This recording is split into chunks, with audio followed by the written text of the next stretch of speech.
moving on to the abortion debate. So we Hmm. had the Women's March in DC a couple of days ago where they kind of clashed with a few students from Students for Life and a lot of pro-life students who were trying to protest in front of the Supreme Court in favor of Amy Coney Barrett. And then we have the Women's March kind of protesting to not confirm her, which is very anti-feminist, if you ask me. The fact that they are literally call themselves feminists and are trying not to get the fourth woman elected into Supreme Court. So I don't know if you saw there was a few, I guess you can say, violent acts, Hmm. really horrible behavior from the women's side, and all of this. If you know, because a lot of people have been saying this is no longer a feminist march. This is just a anti-Trump march. Okay, Hmm. all you find over there is a bunch of ladies who just don't like Trump and will do anything to first get rid of any Republican in government. That's what they want. They want to get rid of any conservative, any Republican. And so, and when we come like down to this whole thing about Amy Coney Barrett, why it's such a big deal, there's only a few issues surrounding her controversial nomination. And that's one, first, the abortion. You know, the abortion debate is really, really huge. And a lot of people see her as someone who can potentially ruin their choice for them, right? So, and then we have the Affordable Care Act and Obamacare, which also go into these huge things, which people are really scared about her becoming the fourth woman on the Supreme Court. And so, but all of this really, like the Women's March, everything really goes down to the abortion debate. So, how do you see the abortion debate going? Because I know that a lot of people, you know, are very hopeful that Roe versus Wade will get overturned. I was very skeptical of Amy because I'm as skeptical of every single person that goes into government, just because I know there's a lot of corruption. And a lot of people forget their morals and their values and why they're there in the first place. But after seeing her in those hearings, I feel more confident in her that she is really professional, that she's going to do the best that she can to really interpret the Constitution how it's supposed to be interpreted. But now to the abortion debate, how do you see that going? Do you see that we're going to have a common ground between people who are pro-choice and pro-life, or is it just going to be a huge division? Even with the election coming, it's just going to be a more protests, more riots, more all of this. So how do you see that going? So I honestly not that confident anything is going to change all that significantly. I think what the left often forget is that conservative judges tend to rule based on what the Constitution says, and leftist judges tend to rule on whatever they want. And so that's an inherent disadvantage for so-called conservative judges because they are limited, as they should be, by the text of the Constitution. When it comes to Roe versus Wade, there's no real debate that it's hilariously unconstitutional. There's no part of the Constitution that says that you can have an abortion guaranteed by by the federal government. There's no such line. To argue that it's under the auspices of privacy is just insane. So if Roe versus Wade is overturned, I don't think that would be that surprising. But then people always forget that doesn't really mean anything. It just means it goes back down to the states.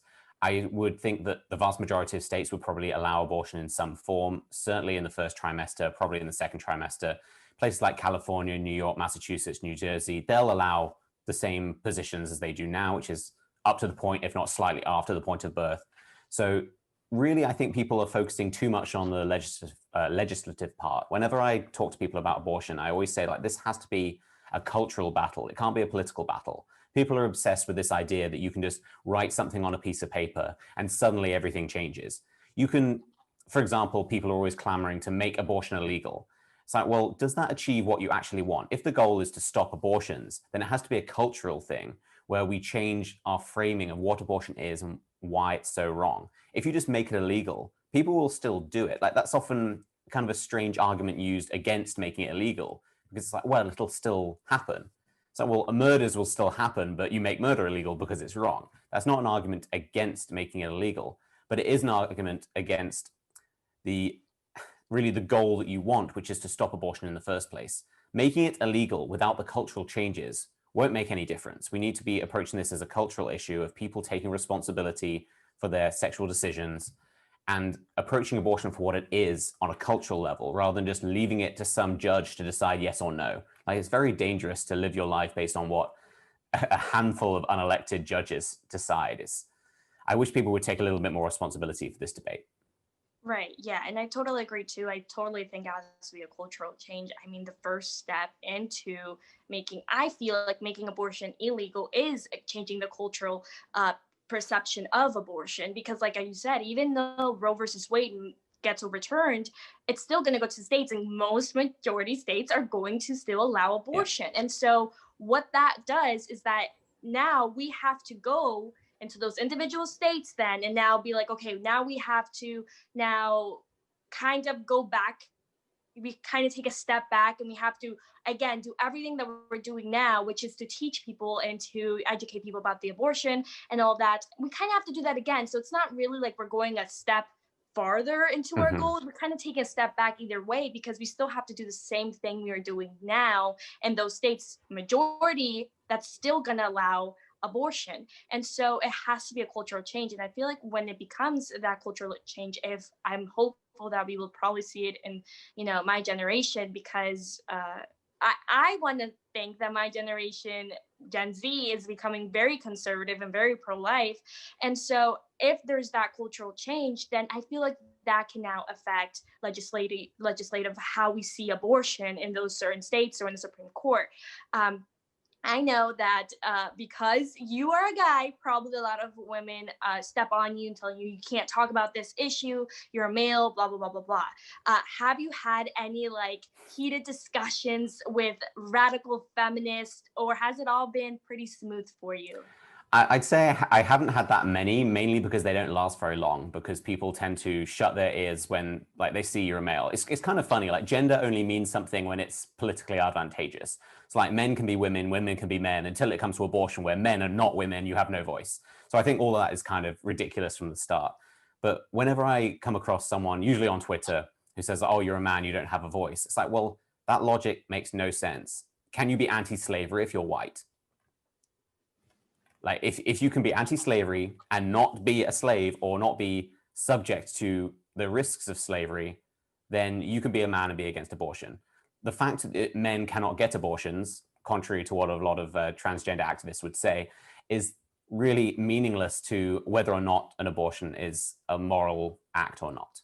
It's just, there is no argument there. It's a very lazy way to shut down debate, shut down the voices of half of the people pushing against abortion itself. But then I also say, well, okay, if I was a woman, would you listen to me? There are tons. I mean, you're one, there are tons. There are countless women who are pro-life. Are their views suddenly correct because they are female? Presumably, a lot of these radical feminists who are pro-abortion would say no. And so what does my gender have to do with it? Like, it's a completely illogical position, but it's usually done out of fear because it is done to distract from the actual debate, which is what is abortion and why is it wrong? It's far easier just to say, oh, you don't have a vagina, therefore your opinion doesn't matter. Right. And I think that the problem with that issue, and with a lot of issues that a lot of talking points come from the radical feminists, is the fact that I feel that they also really want to protect the abortion industry. And I've never gone that. So I've had like a lot of conversations with a lot of people and a lot of young ladies who come into my Instagram and they would just want to talk and have a conversation. But every single thing that I say, if it's Planned Parenthood, if it's anything, they get so defensive. And I don't know if you have witnessed that, but I think that it's not that they get so defensive about really abortion, but I can mention abortion and they're fine. But the moment I mention Planned Parenthood, they go nuts on me. And I still don't understand it, because Planned Parenthood isn't really Planned Parenthood, and Planned Parenthood does nothing for women, nothing. And even Planned Parenthood, any abortion clinic. I have an abortion clinic right by my house, and sometimes I go and pray, and the employees treat us like garbage. Everybody treats us like garbage over there. And so when you look at that, and it's like it's literally every abortion clinic, whatever it's Planned Parenthood or not, but these women are really, really, really like stuck on defending these abortion giants like their life depends on them. And they don't actually see that maybe, pregnancy resource centers have a lot more to offer to women than these abortion giants who don't. And so, what would you say, let's say to any female or male watching this, how would you better, I guess, refute that talking point Mhm. of people trying to defend Planned Parenthood or these abortion giants, and really offer more kind of insight on how other facilities may be able to help women more. Well, I would just say it's a massive success in marketing that people think they depend on really any organization like that. The way, like in the United States, you have a ton of medical resources if you need them. Planned Parenthood is not your one source. We're not living in the 40s or 50s where there really weren't as many options for women in terms of accessing birth control, in terms of accessing care. And when people will come back with the obvious retort, which is, oh, well, what about mammograms? What about screenings? Why does that need to be provided in a place that also provides abortion? Like, unless abortion is the reason you need these places, abortion is irrelevant. There's no reason why Planned Parenthood cannot be everything it is without providing abortions. And so I would ask both that person I was speaking to, but also anyone who is debating with these people, to separate the issues. Is it about abortion, in which case talk about abortion, or is it about the other services, in which case talk about the other services, but don't use one to talk about the other. It doesn't make sense that, oh, I need access to these mammograms and these screenings and this like sort of birth control, therefore they should provide abortions. It doesn't make any sense. And if you need access to the abortions, why do you care about the mammograms? I think that's how I would approach it. You just have to get them focused onto the topic. And unfortunately, most of the pro-choice or pro-abortion, as it should be called, most of the pro-abortion debate is focused on distracting you from the core issue, which is what is abortion, what is it doing, what does it involve, what is the ideology behind it.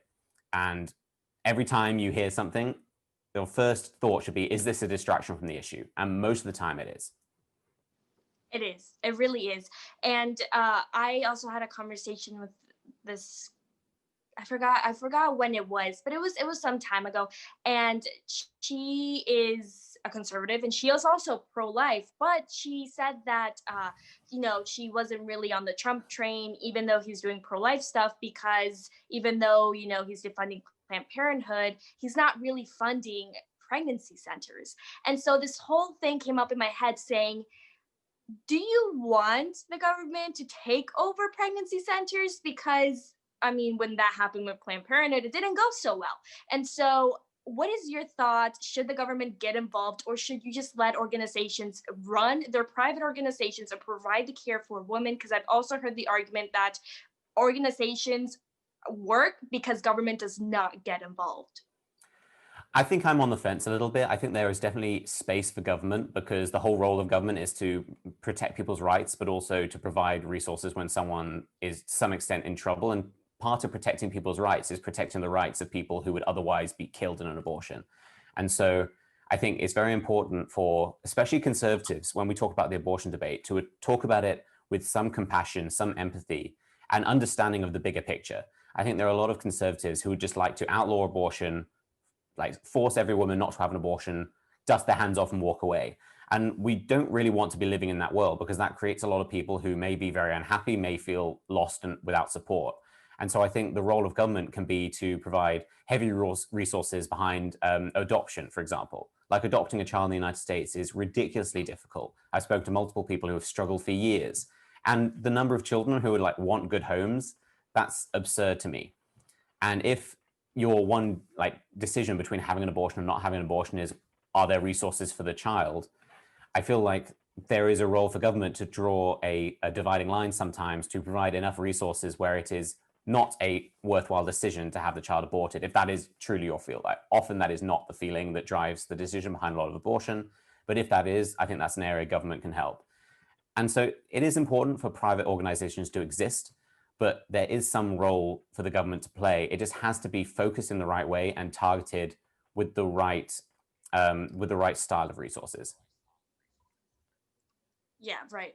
And I totally agree with that too. I feel like it can get iffy, that conversation, because you really don't know what really you want. I totally agree that the government should provide these resources, and there is a lot of pregnancy centers that get a lot of help from the government funding.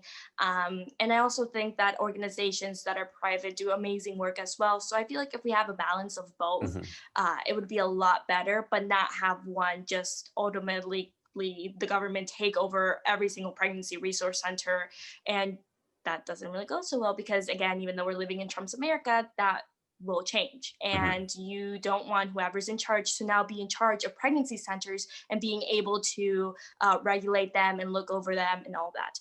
And so I totally agree with that. Has there been, like, what is one topic, one talking point that you think may be hard to refute as being pro-life? So playing devil's advocate, what's the one talking point that is just so hard for pro-life, for maybe for you to kind of be like, "Ah, like she said this and it's really really hard to refute." So I wouldn't say this is me because I actually agree with this position, but I think a position a lot of pro-life people find difficult to refute is cases of rape and incest. So I'm in favor of abortion as a last resort in the case of rape and incest, where say it's causing significant mental distress and the long-term impacts of that will be unavoidable. I think all resources should be given to try and avoid that case. And I think if the baby can be delivered and then adopted or something like that, that's obviously um, far better outcome. But most pro-life people, I wouldn't say most actually. There's a significant number of pro-life people. I don't know if you feel this way, but they believe that abortion is wrong in all cases, including rape and incest. And I think the issue I come down to is the matter of consent. Is in most cases, abortion is the result of of pregnancy, which is the result of a consensual sexual act. If it's not consensual, then you are truly taking the power away from the woman to make the decision to basically take the risk to become pregnant. If someone's authority over themselves was truly taken away, I think that's really a case of my body, my choice to some extent, because they have been forced into a situation where this decision has been made for them. And so I think if that is causing severe mental distress, as in, I'm sure some people can be driven mad by that, like the idea of basically delivering the outcome of your rape, which is probably the worst thing that's ever going to happen to you, that could ruin your life. So I think that's a part of the argument which a lot of pro-life people find difficult to discuss. And as a result, that's always what you hear. Whenever you talk about like the debate generally about abortion, it's always like, well, what about rape? What about incest? Rape and incest are between 2 and 3% of all abortions. And so that's not really what we're talking about. We should be talking about the vast majority, which are really matters of convenience of I don't want this child. I don't feel capable of having this child. Those are the ones we should be focusing on. And so again, the rape and incest line, somewhat of a distraction, but I think that's when some more empathy and compassion has to come in, where we have to accept that when someone has been forced into something, their physical and mental well-being is a result of something that they did not consent to. And so I think it's a difficult philosophical debate. I'm not going to pretend that I'm fully on one side or the other. I think this is something I go back and forth on. But I think conservatives who are pro-life need to take that position seriously because it does happen. It's very rare, but it does happen. And by just crossing our arms and saying like all abortion is wrong, it makes it very easy for pro-abortion people to hide behind those victims to push their entire agenda. So I think that's the one area I've struggled with. I think every other area I just don't really take seriously because it's not logically sound.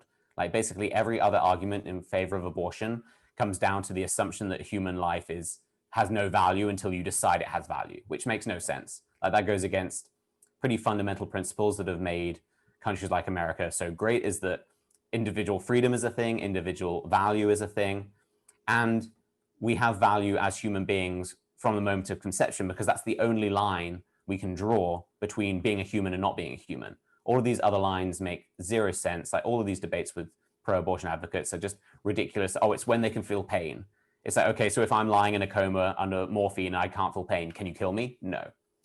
Like, oh, well, they wouldn't survive outside of the womb. Yes, but they will survive after a predictable amount of time. Like if I fell, and again, under a coma, but I knew in 3 or 4 weeks I was going to wake up, can you kill me? No. Like every single argument supporting abortion is usually pretty ridiculous. And so I'd say the rape and incest part is the one thing that is a struggle, and conservatives should acknowledge that and enter that debate objectively. Yeah, and it is a struggle because I have faced it with people who say that. And my whole thing is, I think abortion is wrong in all cases.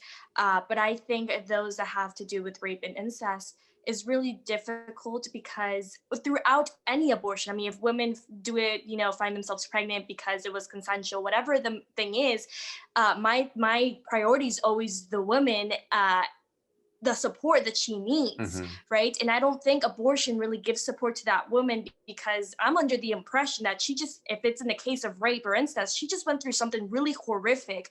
How would she get healing by going something equally or even more horrific than what she just went through?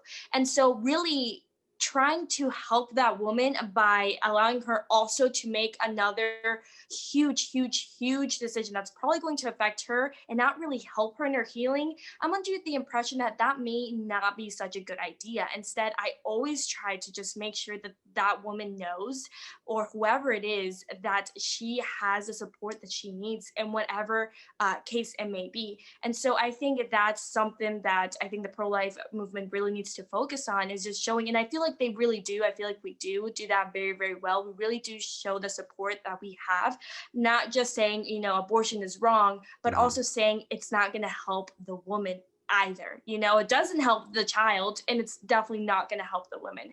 And so in some cases, when we refer to rape or incest, I also think it's really, really good that we focus on the woman a little bit more than the baby. Is not saying that they're not equally important, but it's in that moment, we have to admit that that woman's only think about herself when it comes to rape or incest. And so we need to focus on her and making her know that she is supported by that, whatever case she may find herself in. And so I think that's really, really important to do. And it's a really, really hard thing to go through. And I really feel like some of these abortion giants, because sometimes when I talk about the abortion debate, I mostly target those abortion giants, those really like radical politicians who know what abortion is, but still try to lie through their teeth about it, because I feel like the average person is not really aware, and they really do think that they are helping women. I really do think that some women on the pro-choice stuff really think they are really helping, and they Mm-hmm. think that they're doing the right thing. But a lot of people aren't, and they know they're not. And that's why I target mostly the abortion giants and the politicians, because they know exactly what they're doing. When it comes to that, how would what's your best tactic into changing the culture, focusing on those average Americans who may not know a lot about abortion? And abortion is such a controversial topic. A lot of people don't even like to touch it. Yeah. So how would you even, because everything is like so controversial nowadays. So people are like, oh, I don't want to touch it, especially me Mm-hmm. being a Christian. For some reason, abortion is also very controversial in church, and I just don't understand why. And a lot of people hate to touch it either. There's a new poll that came out that 52% of Christians support Biden, although he wants abortion on demand and funded Mm-hmm. by taxpayer money. And Christians still support Biden on that. And so what would be your best tactic into changing this atmosphere of making abortion kind of more normalized to talk about, so we can get ideas, transferred to one another, Mm-hmm. and to really just have a nice conversation about abortion? Well, I'm not sure you can have a nice conversation about abortion, but I think it's important to have a conversation. I think this is something the left say a lot, which is sometimes I agree if it's in the right context, which is to have uncomfortable conversations. And I think a lot of people, I think the average citizen doesn't really want to have difficult conversations. I imagine it's like being, again, to use the analogy, being anti-slavery during the era of slavery, but not having too much of an ability to change anything. It's a horrible thing to think about. So it's easier just to sit back and not think about. I think we need to, something I always try and get people to do is just to live in reality. Like, unpleasant reality is better than a pleasant fantasy. And I think a lot of people often prefer just to build a fantasy around themselves where they ignore things that are going on and very real. And they prefer to live in that dreamland rather than looking in the mirror of their society more generally, and like, well, this is bad. This is detestable. How do we do something about it? And I think it's the feeling of powerlessness that people have with an issue like abortion, of like, there's nothing you can do as an individual, is often what people think. But there is. Like, you can take responsibility for your actions. Ultimately, underlying abortion is a evasion of responsibility. For most people who have an abortion, it's just people not wanting to take responsibility for the choices they've made. That might sound callous. I'm sure there's a lot of if there are any radical feminists who are pro-abortion watching this, they're probably losing their mind right now. It's like, oh, this man saying he doesn't want to take responsibility. Of course, a man would say that.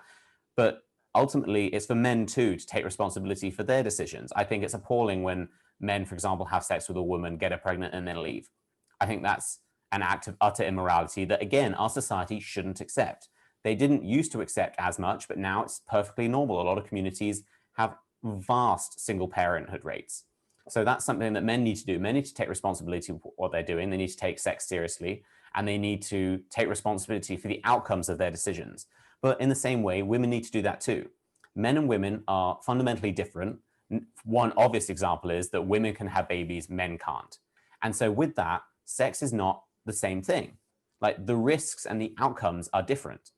And I think it's a result of people trying to force through the idea that men and women are exactly the same on every single level that has allowed this idea that, like, I should be able to have sex with whoever I want, and I should just be able to basically press a button and undo the results if I don't like the results. I think, again, men need to take responsibility, but women need to take responsibility too.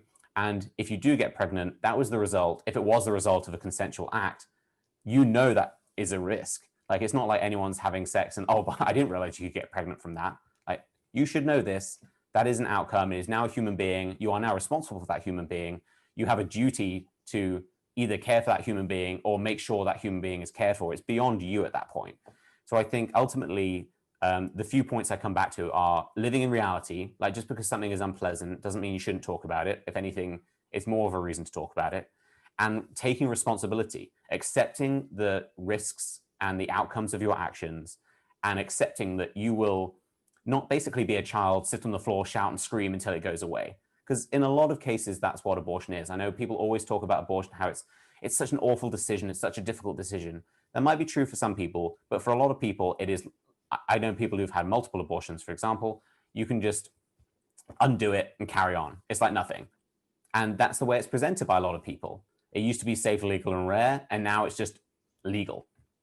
So it's it's a matter of responsibility, living in reality, and just accepting the reality you live, I think are the really important points I always want to make. You brought up a good point about the equality issue, because a lot of things that surround the abortion debate also surround different issues that I feel like a lot of the left has pushed this thing of equality. So the fact that, and I know famous feminist Virginia Woolf pushed this out in her book, she was saying how, men are allowed to leave and they don't have any consequences. And so we women should do the same. We should have the same equal rights or whatever, the same equality to leave the consequence if it arises. And I feel like that's how abortion got so popular, was the fact that, it was the oppression, and they call it like nature oppressing women, because now you have this whole thing about forced birth. There's no such thing as no, forced it's birth. not forced birth. There's no such thing. It's such a natural process. That's what your body is supposed to do.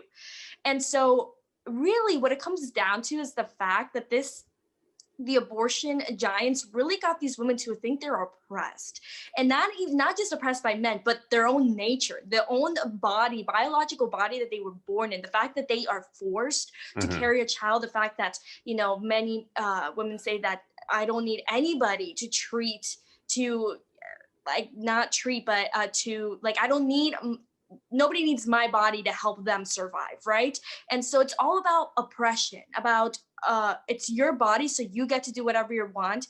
And I feel like that is how a lot of people got trapped in this whole abortion, pro-abortion, pro-choice, because they really see abortion as like oppression. And I think that the feminists, although, I really don't like to say this, but they were clever in doing that, because they started a whole revolution just on that.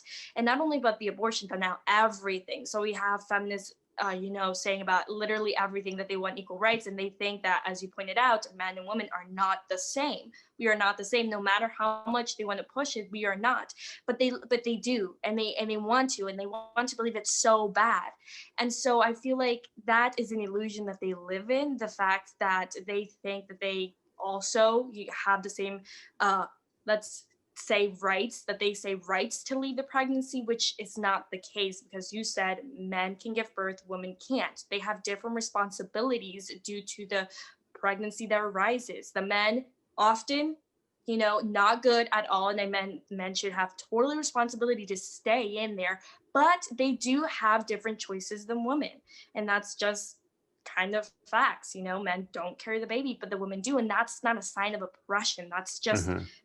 biology. That's just how your bodies were made. It's not somebody, with puppet strings just telling you what to do. It's literally how it's made. And so I think the whole oppression equality thing really, really made its way into the abortion debate and has really, really done very successful in it, has really, really captured it. A lot of women to fall into this belief that they can, have the same rights as men, or that they actually need to abort their baby in order to have successful lives. Hmm. And I can't tell you the countless of, celebrities and people that have said this. Again, oppression, like they can't do it on their own. There's something always oppressing women. And I feel like one of the things that we need to change is liberating women to say that they're not oppressed or not victimized by this or anything. And I think that could really, really work. What do you think? Yeah, I think you made a few really good points. I think one thing I want to go back on a little bit is when you said about the equality thing of men can leave, and so women should basically be able to leave too. I feel like that's a race to the bottom. And what we should be doing as a society and a culture is almost a race to the top of like, yes, a lot of men act like garbage. Like, I'm not going to disagree with that. A lot of men treat women terribly. A lot of men act appallingly. A lot of men don't take responsibility. The goal should be like, we shouldn't want to act like that. Let's act in an elevated way rather than, well, if they get to act like crap, we get to act like crap too. Like, that's a very childish attitude, which I think doesn't say a lot about society generally. In terms of the oppression, I think that's how a lot of the leftist politics works. Like, it's not just about women. They talk about every single racial group. I mean, hear them talk about the African American community or the Hispanic community. All they talk about is oppression. Like, you are a victim of this system. The only solution is continued power for us. We promise you next time will be the first time that we actually like help you out. I think people need to stop seeing themselves as victims. Ultimately, this comes down to you as an individual deciding whether or not you're a victim or whether or not you are maybe experiencing bad things. Like, not being a victim doesn't mean bad things don't happen to you, but it's how you address and how you handle those bad things. Like, do you see it as, yes, bad things happen to everyone, it's about me taking responsibility and dealing with it as I can? Or is it just me crossing my arms, sitting on the floor and saying, well, the system? And I think that's the problem when you, like, again, coming back to abortion, is a lot of people, like, pregnancy might be a bad thing for you in your life. Like, that might be a terrible thing to happen. It might affect your career. It might make you make decisions you don't want to make. That doesn't really change, though, the situation you're in. There is really no justification beyond the variables I discussed earlier regarding abortion incest that justify you killing a human being. I mean, you've mentioned celebrities. I think one of the singers of Fleetwood Mac said that Fleetwood Mac wouldn't have happened if she had an abortion. It's like, well, a human being is more valuable than Fleetwood Mac. Like, that's how we need to be looking at this, is that would I be applauded? Let's say if I was a female music star and I had a toddler who was like 2 years old, couldn't survive on their own. Like, toddlers could not survive 10 minutes on their own. They can't feed themselves. They can't do anything. And it was just too much for me in my career, so I shot it in the head. Like, I would be condemned quite rightly as a murderer, right? That would be appalling. I would be a child murderer. Why is it okay for someone only a few months before, when it could be like literally look like a baby inside? It doesn't really matter the philosophical moment of conception or anything like that. People can abort what look like exactly like babies, and it's treated completely differently. They're looked at as heroes. That's what needs to change. It's the same human being as the hypothetical child I shot 2 years later as it is when it's in the womb. And I think we need to treat that with the same outrage when someone comes out and says, my career only happened because I murdered my kid. Like, we need to treat that in exactly the same way as what people say, like, I was only able to have this career because I was able to have an abortion. It's the same thing. It's just different words, but it has exactly the same meaning. You killed your kid to have your career. And I think the last thing I wanted to say on this is it's almost a weird cult in a way, the way people almost worship abortion, and like it's a sacrifice you had to make. Like, in order to achieve my career, I had to sacrifice something else of value. And that's not the society we live in. Like, you have to make choices, certainly, but the idea that your success was purely due to your abortion, it's like a biblical sacrifice. It's very creepy. And I think that points to almost like a religiousness of the left when they talk about something like abortion, because they truly worship these kinds of institutions. And so I think we need to start treating these things for what they are rather than the fluff that the left like to pad them with.